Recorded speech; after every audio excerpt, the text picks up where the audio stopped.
Salam, je suis Ahmed et je suis sur Muse. Salam alaikum, moi c'est Ahmed, j'ai 40 ans, j'habite dans le 93 et je suis inscrit sur Muse depuis quelques mois maintenant, depuis quasiment 2 ans.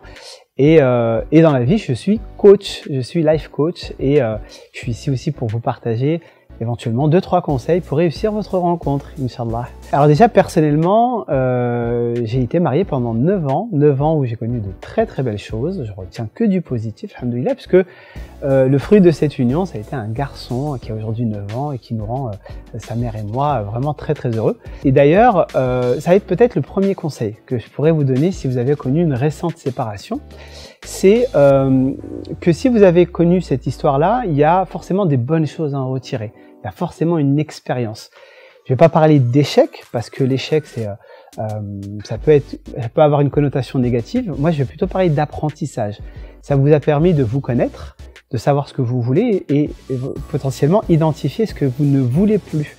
Donc ça, c'est la première des choses. C'est si vous avez connu une récente séparation, c'est de passer à autre chose. Ce qui est passé appartient au passé et d'en retenir cet apprentissage-là pour identifier vers quoi vous voulez aller. Donc pour moi, ça serait la première des choses. La deuxième des choses, c'est de prendre un petit peu de temps pour vous, de faire un peu le bilan, de prendre du bon temps pour vous, de potentiellement reprendre une activité sportive, de revoir vos amis, surtout des fois, quand on est marié, on oublie un petit peu les amis. Donc, c'est de reprendre une vie sociale, de prendre du temps pour vous, pour passer du bon temps avec vous-même, de vous retrouver. Et si vous êtes heureux avec vous-même et si vous passez du bon temps avec vous-même, il y a de fortes chances que l'autre personne passera du bon temps avec vous. Donc, pour moi, ça serait le deuxième conseil. Le troisième conseil, c'est de pas forcément avoir d'attente vis-à-vis de l'autre personne. Bien sûr, on peut en avoir, on a des critères, ça c'est important dans une vie de couple, mais c'est de pas forcément modéliser la personne qui est avec vous. De pas se dire je veux une femme idéale ou un homme idéal avec peu de défauts ou en tout cas qui correspondent à ce que je recherche moi à 100%. Un homme, une femme, elle a des qualités, elle a des défauts et essayer de l'accepter pour ce qu'elle est, sans forcément chercher à la changer. Donc pour moi, ça serait vraiment ça aussi un conseil que vous pouvez éventuellement suivre.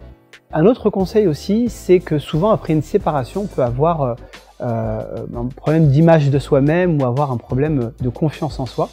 Ça arrive souvent et encore plus avec les réseaux sociaux, encore plus avec les sites de rencontres où on peut parfois se comparer. On peut faire des rencontres et que ça n'aboutit pas, donc on a tendance à se remettre en question. Sache juste que ton destin va t'amener quelqu'un qui va te correspondre et que l'image que tu vas pouvoir envoyer ne correspond pas forcément à ce que tout le monde recherche. Donc il y a des moments où ça va pas matcher. Et c'est ok, il n'y a pas de souci. Tu imagines que si je faisais l'unanimité auprès de moi, du coup je serais entouré de plein de femmes et ça serait pas vivable. Donc forcément il y a des gens avec qui ça va matcher et d'autres non, et c'est ok, c'est la vie, c'est comme ça.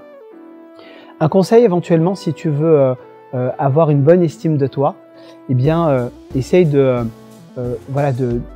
prendre soin de toi, de prendre soin de ton apparence, de prendre soin de ton hygiène de vie, de t'entourer de gens positifs, des gens qui vont éventuellement t'aider à aller vers le haut, pas forcément, tu sais, les voleurs de rêves, les gens qui te tirent vers le bas, qui te puissent ton énergie.